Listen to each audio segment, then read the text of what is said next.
श्री हरितालिका तीज व्रत की पूजा विधि और हरितालिका तीज व्रत की कथा। भाद्रपद माह के शुक्ल पक्ष के तीज का व्रत हरितालिका के नाम से प्रसिद्ध है।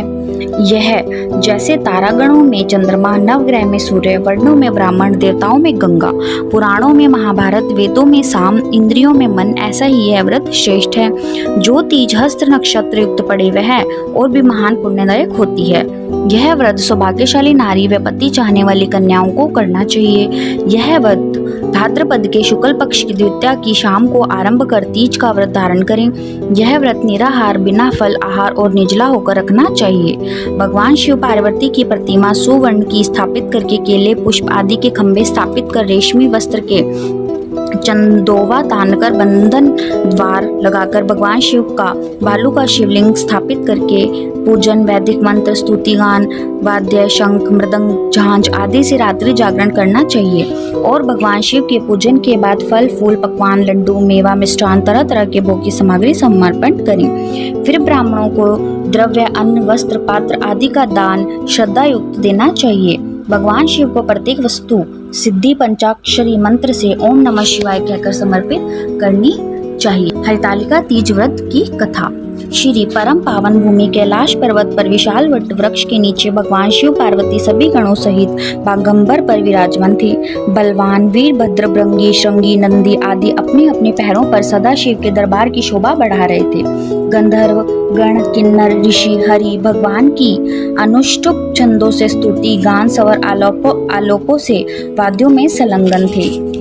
उसी सुअवसर पर महारानी पार्वती जी ने भगवान शिव से दोनों हाथ जोड़कर प्रश्न किया, हे महेश्वर, मेरे बड़े सौभाग्य हैं जो मैंने आप जैसे पति का वरण किया। क्या मैं जान सकती हूँ कि मैंने वह कौन सा पुण्य अर्जन किया है जिससे आप मुझे प्राप्त हुए हैं? आप अंतर्यामी हैं, मुझे बताने की कृपा करें। पार्वती जी की ऐसी प्रार्थना सुनने पर शिव जी बोले, हे वरानेन, तुमने अति उत्तम पुण्य का संग्रह किया है। जिससे तुमने मुझे प्राप्त किया है वह अति गुप्त है। अब तुम्हारे आग्रह पर प्रकट करता हूँ। भाद्रपद माह के शुक्ल पक्ष के तीज का व्रत हरितालिका के नाम से प्रसिद्ध है। यह जैसे तारागणों में चंद्रमा, नवग्रह में सूर्य, वर्णों में ब्राह्मण, देवताओं में गंगा, पुराणों में महाभारत, वेदों में साम, इंद्रियों में मन, ऐसा ही यह व्रत श्रेष्ठ है। जो तीज हस्त नक्षत्र युक्त पड़े वह और भी महान पुण्यदायक होती है। ऐसा सुनकर श्री पार्वती जी ने कहा, हे महेश्वर, मैंने कब और कैसे यह तीज व्रत किया था, विस्तार के साथ श्रवण करने की इच्छा है। इतना सुनकर भगवान शंकर बोले, हे भाग्यवान उमा, भारत के उत्तर में श्रेष्ठ और पर्वत है, उसके राजा का नाम हिमाचल है। वहाँ तुम भाग्यवती रानी मैना से पैदा हुई थी। तुमने बाल्यकाल से ही मेरी आराधना करना आरंभ कर दिया था। कुछ उम्र बढ़ने पर तुमने हिमालय की दुर्गम गुफाओं में जाकर मुझे पाने हेतु तप किया। तुमने ग्रीष्म काल में बाहर चट्टानों पर आसन लगाकर तप किया, वर्षा काल में बाहर पानी में तप किया, शीत काल में पानी में खड़े होकर मेरे ध्यान में संलग्न रही। इस प्रकार 6 ऋतुओं में तपस्या करके भी जब मेरे दर्शन न मिले तब तुमने उधर मुख होकर केवल वायु सेवन किया। फिर वृक्षों के सूखे पत्ते खाकर इस शरीर को क्षीण किया। ऐसी तपस्या में लीन देखकर महाराज हिमाचल को अति चिंता हुई और तुम्हारे विवाह हेतु चिंता करने लगे। इसी सुअवसर पर महर्षि नारद जी उपस्थित हुए। राजा ने हर्ष के साथ नारद जी का स्वागत व पूजन किया और उपस्थित होने का कारण जानने के इच्छुक हुए। नारद जी ने कहा, हे राजन, मैं भगवान विष्णु का भेजा आया हूँ। मैं चाहता हूँ कि आपकी सुंदर कन्या को योग्य वर प्राप्त हो। वैकुंठ निवासी शेषशायी भगवान ने आपकी कन्या का वरण स्वीकार किया है। राजा हिमाचल ने कहा, महाराज, मेरे सौभाग्य हैं जो मेरी कन्या को विष्णु जी ने स्वीकार किया है और मैं अवश्य ही उन्हें अपनी कन्या उमा का भाग्यदान करूंगा। यह सुनिश्चित हो जाने पर नारद जी वैकुंठ पहुंचकर श्री विष्णु भगवान से पार्वती जी के विवाह का निश्चित होना सुनाया। इधर महाराज हिमाचल ने वन में पहुंचकर पार्वती जी से भगवान विष्णु से विवाह होने का निश्चित समाचार दिया। ऐसा सुनते ही पार्वती जी को महान दुख हुआ। उस दुख से तुम विहल होकर अपनी सखी के पास पहुंचकर विलाप करने लगी। तो तुम्हारा विलाप देख सखी ने तुम्हारी इच्छा जानकर कहा, मैं तुम्हें ऐसी गुफा तपस्या को ले चलूंगी जहाँ तुम्हें महाराज हिमाचल भी न ढूंढ सकेंगे। ऐसा कह उमा सहेली सहित हिमालय की गहन गुफा में विलीन हो गई। तब महाराज हिमाचल घबराकर उमा को ढूंढते हुए विलाप करने लगे कि मैंने विष्णु को वचन दिया है, वह कैसे पूर्ण हो सकेगा। ऐसा कह वह मूर्त हो गए। तत्पश्चात सभी पूर्ववासियों को साथ लेकर ढूंढने को महाराज ने पर्दापण कर ऐसी चिंता करके कहा कि क्या मेरी कन्या को व्याघ्र खा गया या सर्प ने डस लिया या कोई राक्षस हर के ले गया। उस समय तुम अपनी सहेली के साथ ही गहन गुफा में पहुंच गई। बिना जल अन्न के मेरे व्रत को आरंभ करके नदी के बालू का लिंग स्थापित कर पुष्प फलों से पूजन करने लगी थी। उसी दिन भाद्र मास की तृतीया शुक्ल पक्ष हस्त नक्षत्र युक्त थी।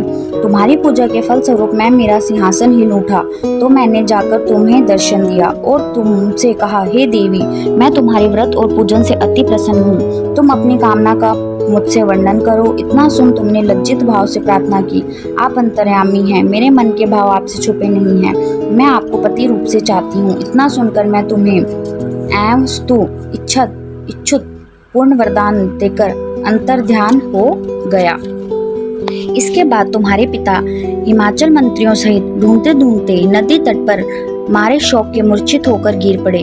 उसी समय तुम्हारी सहेली के साथ मेरी बालू की मूर्ति विसर्जन करने हेतु नदी तट पर आ पहुंची तो तुम्हारे नगर निवासी मंत्रीगण राजा हिमाचल सहित तुम्हारे दर्शन कर अति प्रसन्नता को प्राप्त हुए और तुमसे लिपट कर रोने लगे और बोले, उमा, तुम इस भयंकर वन में कैसे चली आई जो अति भयानक है, जहाँ सिंह, व्याघ्र, जहरीले भयानक सर्पों का निवास है, जहाँ मनुष्य के प्राण संकट में हो सकते हैं। अतः हे पुत्री, इस भयंकर वन को त्याग कर अपने गृह स्थान को प्रस्थान करो। पिता के ऐसा कहने पर तुमने कहा, पिताजी, मेरा विवाह आपने भगवान विष्णु के साथ स्वीकार किया है, इससे मैं इसी वन में रहकर अपने प्राण विसर्जन करूंगी। ऐसा सुन महाराज हिमाचल अति दुखित हुए और बोले, प्यारी पुत्री, तुम शोक मत करो, मैं तुम्हारा विवाह कदापि भगवान विष्णु के साथ न करूंगा और तुम्हारा अभिष्ट वर जो तुम्हें पसंद है उन्हीं सदा शिव के साथ करूंगा।